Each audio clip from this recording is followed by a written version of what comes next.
शेतकरी मित्रांनो, खरीप पीक विमा 2025चा जो काही शेतकऱ्यांचा थकीत आहे राहिलेला आहे, तो आता हेक्टरी 17,500 रुपये शेतकऱ्यांना पीक विमा वितरण होणार आहे उद्यापासून. कारण की शेतकरी मित्रांनो, जे काही अडथळे होते पीक विम्यामध्ये ते संपूर्ण पार पडले आहे. त्याचबरोबर जे काही अधिवेशन होतं ते पण पार पडलं आहे. या अधिवेशनामध्ये पीक विम्याचं बी विल्हेवाट लावल्यामुळे हा पीक विमा शेतकऱ्यांना मिळणार आहे. आता कोणत्या जिल्ह्यातील शेतकऱ्यांना पीक विमा मिळणार आहे आणि किती मिळणार आहे संपूर्ण व्हिडिओमध्ये पाहणारच आहोत. पण त्याआधी शेतकरी कानमोड चॅनलला सबस्क्राईब करायचे विसरू नका. शेतकरी मित्रांनो, तुम्हाला माहित आहे, जे काही पावसामुळे अत्यंत शेतकऱ्यांची जास्तीत जास्त नुकसान झाली, त्यामुळे शेतकरी जे काही पीक विमा भरला होता किंवा पीक पाहणी केली होती किंवा पीक तक्रार केली होती, त्या आधारावर आता शेतकऱ्यांना पीक विमा खरीप पीक विमा मिळणार आहे. शेतकरी मित्रांनो, बऱ्याचशा शेतकऱ्यांचं काय झालं आहे माहिती आहे का, की जे काही त्यांनी पीक विमा भरला होता पण पीक पाहणी केली नव्हती, काही शेतकऱ्यांनी पीक तक्रार केली नव्हती, त्यामुळे शेतकऱ्यांचे क्लेम कॅल्क्युलेशन सुरू झालेलं आहे. म्हणजे की कोणत्या शेतकऱ्याचं किती नुकसान झालेलं आहे, हेक्टरी झालेलं आहे, एकर भराचं झालेलं आहे, 2 हेक्टरचं झालेलं आहे किंवा टबल 3 हेक्टरचं झालं आहे. अशा आधारावर तुम्हाला हे पैसे मिळले आहेत. म्हणजे की कोणत्या शेतकऱ्यांना किती रक्कम देण्यात येणे. त्यानंतर शेतकरी मित्रांनो, महाराष्ट्रातील 34 जिल्ह्यापैकी सुरुवातीला 8च जिल्हे मंजूर होते.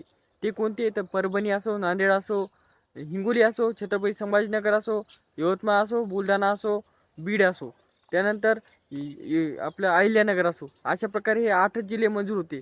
पण मागून जे काही परतीचा पाऊस पडला त्यामुळे शेतकऱ्यांची कापणीपूर्वी जे काही नुकसान झाले, ते सोयाबीन असो, कापूस असो, तूर असो, उडीद असो, मूग असो, तर शेतकरी मित्रांनो, ह्या पिकाचे नुकसान झाल्यामुळे जेव्हा परतीचा पाऊस चालू होता तेव्हा शेतकऱ्यांचे खूप सारे नुकसान झाले.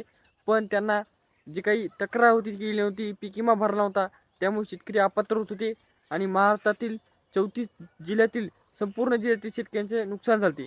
त्यानंतर सरकारने जे काही निर्णय घेतला होता त्या निर्णयामध्ये सांगण्यात आले होते की सरसकटच पीक विमा देण्यात येईल, खरीप पीक विमा. पण आता शेतकरी मित्रांनो, पुन्हा एकदा सरकारने पलटी मारलेले खरीप पीक विम्याचे जे काही क्लेम कॅल्क्युलेशन करण्यात येत आहे, त्या आधारावर आता पीक विमा देण्यात येणार आहे. म्हणजेच की ज्या शेतकऱ्यांनी पीक पाहणी केलेली आहे, पीक नोंदणी केलेली आहे, पीक विमा भरलेला आहे, त्याच शेतकऱ्यांना पीक विमा मिळेल असं सांगण्यात, म्हणजे की यातून लक्षात येत आहे. आता शेतकरी मित्रांनो, तुम्ही जर पीक विमा केला असेल, पीक विमा भरल्यानंतर पीक पाहणी केली असेल, पीक तक्रार केली असेल, तरच पीक विमा मिळणार आहे असं आपण यातून गृहीत धरू शकतो. आणि त्याचबरोबर शेतकरी मित्रांनो, ज्या काही शेतकऱ्यांची पैसे भरले होते शेतकऱ्यांनी पीक विमा, त्यांना हा पीक विमा 100% मिळणारच आहे.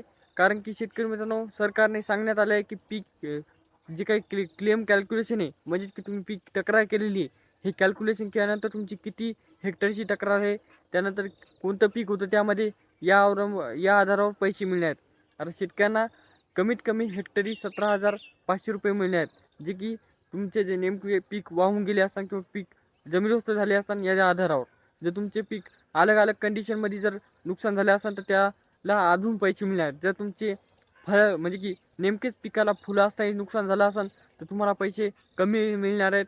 नेमकेच शेतकऱ्यांचे पीक हे असे शेंगा लागत असतात किंवा कापसाला बोंड लागत असतात तेव्हा नुकसान झालं असेल तर तुम्हाला पीक पैसे वाढून मिळणार आहेत. आणि जर तुमचे पीक खूप म्हणजे कापणी पुरवण्यात आलं असेल आणि खूप सारं नुकसान झालं असेल, पीक असं जमीनदोस्त झालं असेल, समजा पीक एकही जरसंही पीक तुमच्या हाती नसलं लागेल तर तुम्हाला पीक विमा जास्त वाढून मिळणार आहे. त्यामुळे शेतकरी मित्रांनो, हे क्लेम कॅल्क्युलेशन चालू आहे. ज्या शेतकऱ्यांचे क्लेम कॅल्क्युलेशन झाले त्यांना आता उद्यापासून पैसे त्यांच्या खात्यावर पाहायला मिळेल. फक्त आणि फक्त हे एक काम करायचं आहे, ते म्हणजे की जे काही तुमचे आधार कार्ड आहे त्याची KYC करून बँक लिंक करायचं आहे, जेणेकरून प्रत्येक जे काही पैसे आहेत ते DBTद्वारे सरकार पाठवणार आहे आणि ते तुमच्या खात्यापर्यंत येतील. काही शेतकऱ्यांच्या ओळखपत्राला KYC न केल्यामुळे हे पैसे अडकत आहेत. हे समजा क्षुल्लक कारण आहे जे की शेतकरी अपात्र आहेत. शेतकरी मित्रांनो, हे करायचं आहे आणि तसेच तुमच्या मित्रांना पाहुण्यांना ही महत्त्वपूर्ण माहिती शेअर करायची आहे. भेटूया नेक्स्ट वेळी, तोपर्यंत धन्यवाद.